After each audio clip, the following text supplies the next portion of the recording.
There are moments in life when everything seems to be in balance.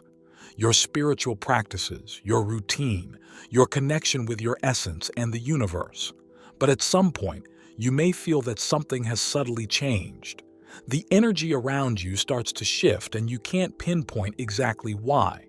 It's not something physical, but something you feel between the scenes in the details that were previously unnoticed, and that seems to challenge your inner peace and the harmony of your spirit. This is the realm of a spiritual attack. It's at these moments that we start to ask ourselves, why is life more difficult than it should be? Why are my thoughts clouded and my energy seems to be drained? These are not just the effects of stress or the pressure of everyday life. There's something else happening, something invisible but extremely real. Spiritual attacks, although often difficult to identify, can manifest in subtle yet profound ways. Unlike physical or emotional conflict, a spiritual attack often disguises itself in the patterns of everyday life. It's not an event that comes with great fanfare. It hides in the shadows, distancing what is most essential to our well-being. But how can these invisible forces affect your life? First of all, you need to raise your awareness of the often unnoticed signs. After all, recognizing a spiritual attack is the first step to preventing it from having power over you. Even without realizing it, we are all vulnerable to these attacks because they often exploit our emotional, physical, and spiritual weaknesses. The key here is perception, because when you learn to identify these signs clearly and consciously, you arm yourself with the wisdom needed to protect your energy and continue your journey of self-discovery and connection with the universe. However, there is a point where, without warning, this energy starts to dissipate, and what once inspired us becomes a burden. The motivation to continue our spiritual practices fades without any apparent reason. This distancing, often subtle, is one of the first signs of a spiritual attack in action. Spiritual apathy does not arise overnight. It slowly infiltrates, challenging the very essence of our bond with the universe. When we find ourselves losing interest in practices that once brought us joy and growth, such as prayer, meditation, or spiritual reading, it's as if a fog begins to cover our inner vision. The energies that once inspired us now seem distant, and instead of seeking comfort in our connection with the divine, we feel increasingly indifferent to it. This weakening of our connection doesn't just happen as a change in mood. It is often the result of invisible forces that seek to disrupt our inner peace, trying to divert our focus from the practices that truly sustain us. When we distance ourselves from prayer, meditation, or even our deepest beliefs, we open a gap where negative forces can act, making our spirituality become just a distant memory. It is important to understand that spiritual apathy is not a personal failure. In fact, it is one of the most common strategies of a spiritual attack. The forces that seek to weaken our spirit try, silently and slyly, to make our spiritual practice a burden, not a refuge. That's why I said from the start that the key is perception. When we notice this change, it is essential to act with discernment. The first step in restoring your connection with the divine is to recognize this apathy and understand it as an alert sign. For example, maybe you found yourself at a point where your prayers, which once flowed naturally, now seem to drag. Meditation, which once brought clarity, has now become a heavy task. This is not something to be ignored or attributed to normal phases of life. Instead, try to see it as an invitation to look deeper and identify whether external forces are interfering in your spiritual journey. When you do this, you begin to open the path to restoring your connection, bringing back the light that a spiritual attack tries to obscure. When spiritual apathy begins to infiltrate, affecting our motivation and our bond with our spiritual practices, external difficulties can start to amplify this distance. Often, The forces that try to weaken our connection with the universe don't just limit themselves to the spiritual plane, but also explore material aspects of our lives. One of the most effective ways to test our faith is through financial challenges, which often become a clear reflection of the spiritual battle fought in the shadows. In moments of greatest challenge, when financial difficulties seem to pile up, something deeper is happening, something beyond the practical issues of daily life. When we are being tested materially, the tension is not limited to financial aspects. Often, these challenges are used as a tool, a way to destabilize our connection with the universe and with the forces that sustain us spiritually. It is important to understand that financial difficulties are not just a pragmatic obstacle. They can be a manifestation of an invisible spiritual battle where our deepest beliefs are tested. When money becomes scarce or material conditions become difficult, it may feel as though the world around us is falling apart. But actually, that's when the real spiritual test is revealed. The question is not just how we deal with the resources we have, but how we maintain our faith when those resources are threatened. When scarcity appears in our lives, it can place us at a crossroads. The temptation to give in to material pressure and abandon trust in spiritual forces is huge. And often, financial difficulties force us to choose between two options: moving forward with faith, even when everything around us seems to be falling apart, or giving in to the need for material security and allowing that to pull us away from our spiritual purpose. These moments of choice are crucial as they test our ability to trust in the promises of the universe, of the divine. Maintaining faith in these moments is not an easy task, but the challenge of living according to our spiritual principles, even in the face of scarcity, is exactly where true spiritual strength lies. I'm not saying it's easy to keep faith in difficult times, but deep down we know it's necessary. I'm not just talking about having faith that things will get better, but also having faith in ourselves. Believing in ourselves is also a demonstration of faith and spiritual connection, because it makes us connect with our own essence, our higher self. These tests, far from being just external difficulties, have the power to strengthen our connection with the divine, even when everything seems lost, just by trusting. Perhaps you found yourself in a moment where financial pressure became overwhelming, bills accumulate, needs increase, and suddenly the spiritual path seems distant. But at this point, the challenge is not only to solve financial problems, but not to allow hopelessness or lack of faith to settle in and distance us from our spiritual practice. The real battle is not won on the material field, but in the ability to stay connected to what truly matters, even when external circumstances seem to push us away from our center. The choice to maintain faith, even in times of greatest material need, is one of the most powerful ways to defend our spirituality against invisible attacks that try to destabilize our balance. When you find yourself at this crossroads, remember that your faith is the anchor that keeps your connection with the universe and with the divine, and that regardless of external circumstances, your spiritual strength is stronger than any material challenge. And when spiritual connection begins to weaken, it's not uncommon for both physical and mental fatigue to intensify. This exhaustion is often not just a reflection of the demands of daily life, but one of the most commonly used strategies to pull us away from our spiritual balance. The impact of constant fatigue goes far beyond simply feeling tired. It undermines the very essence of our spiritual strength. Continuous exhaustion may seem like a simple consequence of daily life, but it is frequently a sign of a spiritual attack, trying to destabilize our inner strength and our ability to stay focused on the spiritual practices that sustain us. It is a tiredness that drags on, persistently affecting our vital energy.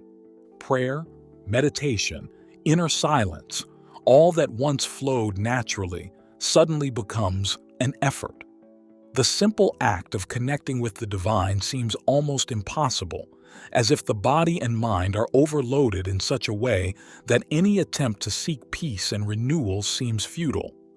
As I said, this exhaustion is not just physical but mental and emotional, impacting the way we interact with the world around us.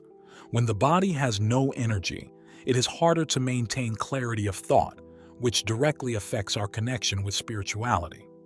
The mind, full of noise and distractions, becomes unable to focus, to quiet down, and this is where the spiritual weakening strategy reveals itself. The attack becomes effective when the individual, exhausted, loses the ability to care for their soul in the same way they care for their body. Here lies the true challenge.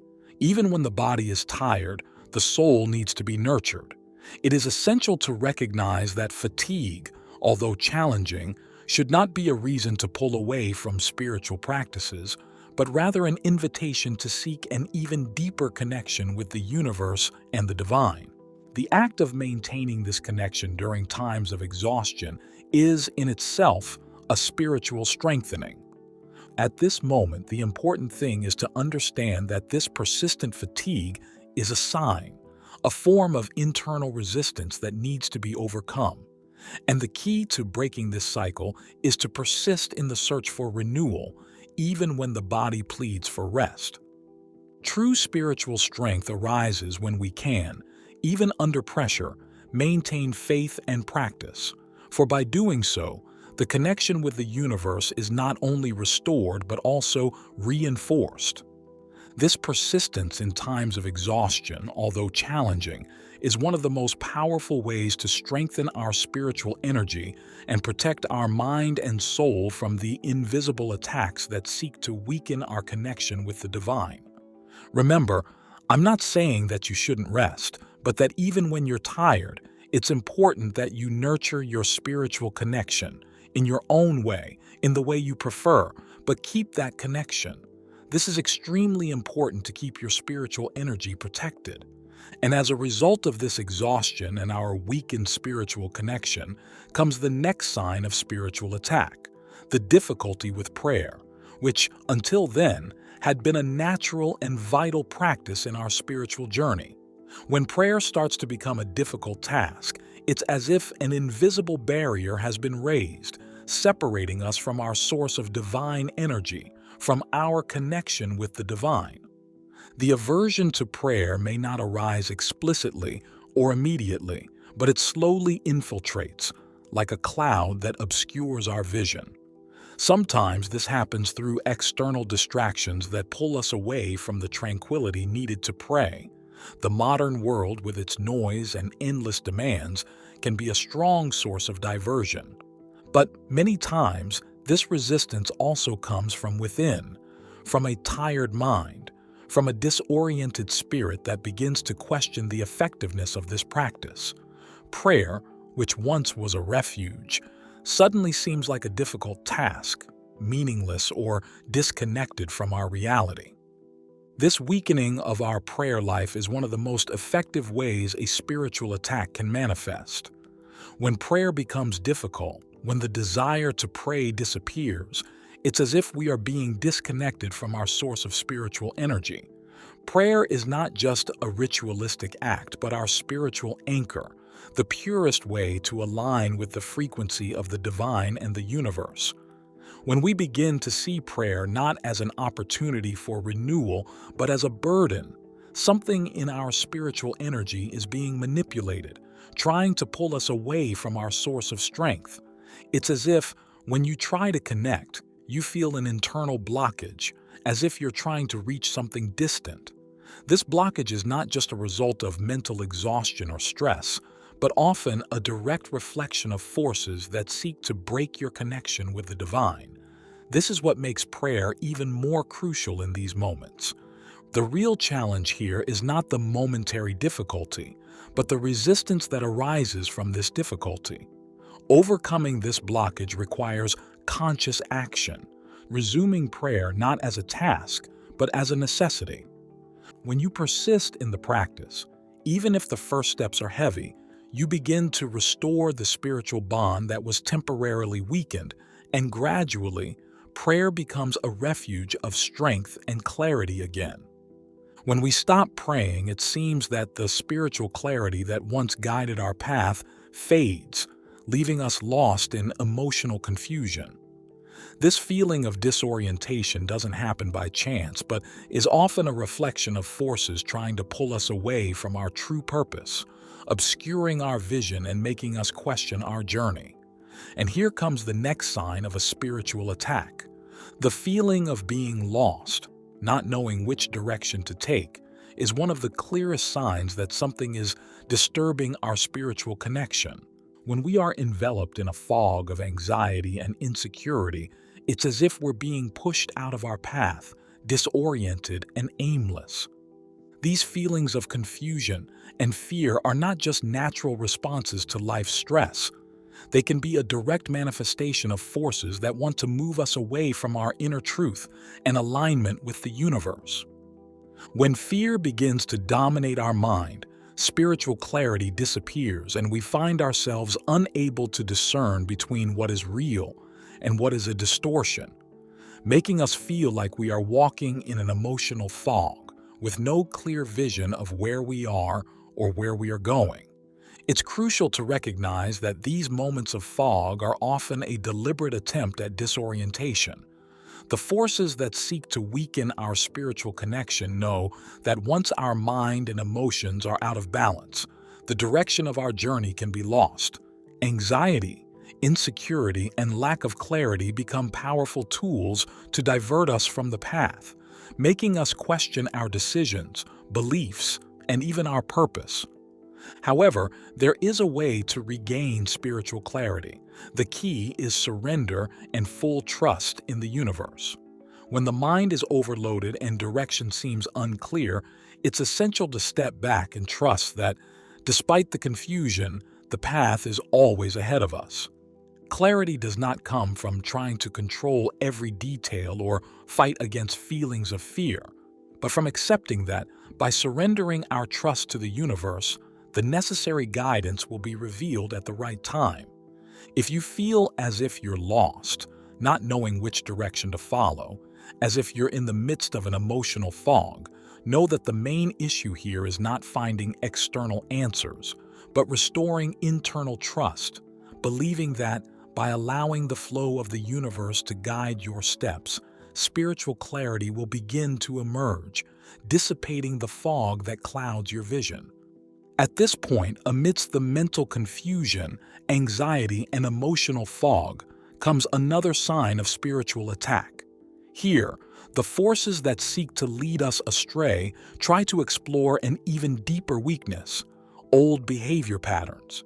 When we become vulnerable, these influences return, trying to pull us back into habits we thought we had overcome, as if they were shadows of the past, trying to trap us again. This return to old habits is not a coincidence, but one of the most insidious strategies of a spiritual attack. The forces that seek to weaken us have a deep understanding of our vulnerabilities, and often they take advantage of past weaknesses to try to divert us from our spiritual growth. These forces force the recurrence of old behaviors in an attempt to reverse all the spiritual progress we've already made. When we find ourselves once again involved in behaviors we had left behind, whether they are addictions, fears, or negative attitudes, it is important to recognize that this is not necessarily a personal failure, but a manifestation of a spiritual attack, an attempt by the enemy to drag us into a state of weakness. This understanding is vital because when we fall into old patterns, the tendency is to blame ourselves, feeling that we have failed or that our spiritual journey has been in vain.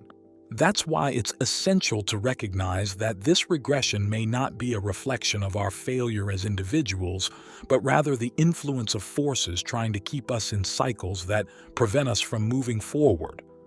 The simple act of recognizing that this is part of the spiritual battle is a big step toward liberation, as it allows the individual to adopt a more vigilant and less self-critical stance. Perhaps you found yourself in a situation where an old temptation, which you thought you had left behind, has reappeared. Perhaps a friendship or a negative behavior which you had distanced yourself from in the past has started resurfacing in your life, bringing with it the same destructive energies you had already overcome. If this is happening to you, try to reflect more on it. Observe what's happening, but without judgment. This return is not something to be seen as a moral failure, but as a sign that external forces are trying to interfere with your progress, trying to drag you into a state of stagnation. Recognizing this pattern is the first step in breaking the cycle. This process of regression is not only an internal challenge, but it can also gradually distance us from the sources of support that once protected us. At this moment, another sign of spiritual attack arises: spiritual isolation.